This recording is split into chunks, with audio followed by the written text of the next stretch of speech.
Ja wrócę do sytuacji, która miała miejsce na początku tej kadencji, tak? Poprzedniej kadencji Rady Miasta, czyli 2011 rok, kiedy w tym temacie w ten temat byłem bardzo mocno zaangażowany, bo wtedy już wszyscy wiedzieliśmy, jaka jest definicja wydatków bieżących.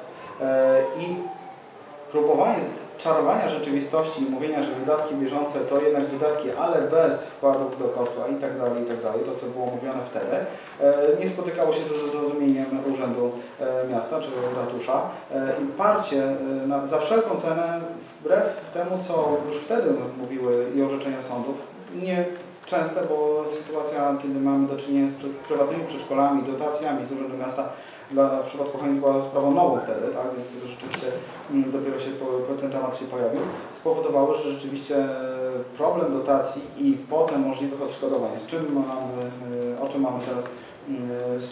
co ma miejsce teraz, to było tylko kwestia rozłożenia w czasie i się okazuje, że rzeczywiście panie przedszkolanki, które prowadzą przedszkola i wyroki sądów jednoznacznie mówią o tym, że tamta sytuacja prawna i tamta definicja wydatków bieżących przed 2013 rokiem była jednoznaczna. Tutaj rzeczywiście przyznaję rację panu burmistrzowi, że od 2013 roku te przepisy stały się bardziej logiczne, w tym znaczeniu, że rzeczywiście, tak? Bo dla mnie to też może nie do końca było logiczne, że wydatki, które ponoszą mieszkańcy, są doliczane do wydatków bieżących, ale niestety prawo było prawem. Tu trzeba było rzeczywiście jako gmina wcześniej, czy jako ratusz, burmistrz wpływać na to, żeby ta zmiana dokonana została nie wcześniej. Została dopiero dokonana w 2013 roku, co spowodowało, że dzisiaj mamy do czynienia z potężnym obciążeniem dla budżetu, bo na razie mówimy o kwocie rzędu około 230 000 złotych, ale to mówimy tylko i wyłącznie o 2 latach, 2007-2008 i tylko w przypadku jednego przedszkola.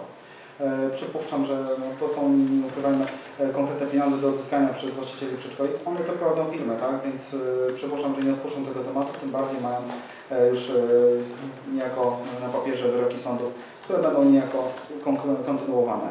Natomiast na co pewnie Państwo zwrócili uwagę, w ostatnim miesiącu pan burmistrz bardzo mocno akcentował, już nie mówił tak głośno o tym wsadzić do kotła, zaczął podnosić temat osób niepełnosprawnych, dzieci niepełnosprawnych uczęszczających do tamtych przedszkoli.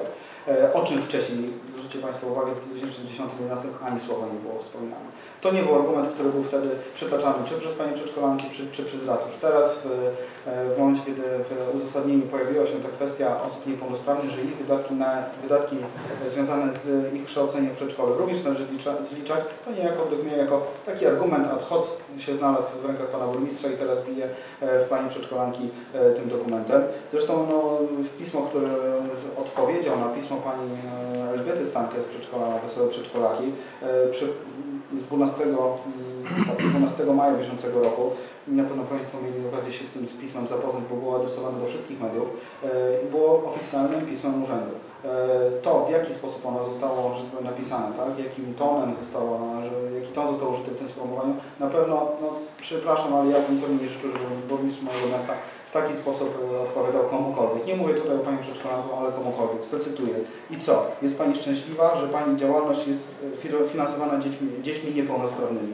No według mnie taki ton, takie sformułowanie nie powinno się pojawić w oficjalnej korespondencji między urzędem a mediami, a bezpośrednio potem gdzieś tam związane z konkretnym obywatelem, który był zainteresowany jakimś konkretnym działaniem.